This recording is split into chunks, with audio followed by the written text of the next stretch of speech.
পেঁয়াজ আর এই যে রসুন কুচি করে লিছি সম্পূর্ণ এর মধ্যে ঢালবো। একটু রসুন আর পেঁয়াজ একটু বেশি করে দিছি, বুঝতে পারছেন। একটু নুন দিব, নুন দিলাম। এটা শুকনা মরিচ ভাজা, শুকনা মরিচ কঠিন একটা ঘিরান আসতেছে সেই রকম। রসুন পেঁয়াজ শুকনা মরিচ তেলে ভাজা। এইবার একটু তেল দিব, সরষার তেল একটু বেশি করে দিই। একবারে সেরকম বানাই ফেলা দিলাম।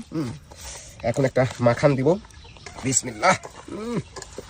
টাকা দিয়ে কিনা চাল, সেই চালের ভাত নষ্ট হয়ে যাবো আর ফেলা দিব, তাই কি হয়? এইভাবে বুদ্ধি করি মাখায় খালি মনে করেন যে পেটটাও ভরে গেল, ভাতগুলো নষ্ট হইলে ফেলা দেওয়া লাগিলাম, বুঝতে পারছেন দাদা? দেখি নুন হয়েছে নাকি, বিসমিল্লাহ।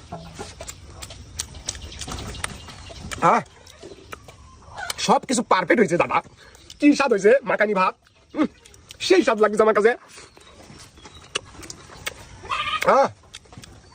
কঠিন স্বাদ দাদা।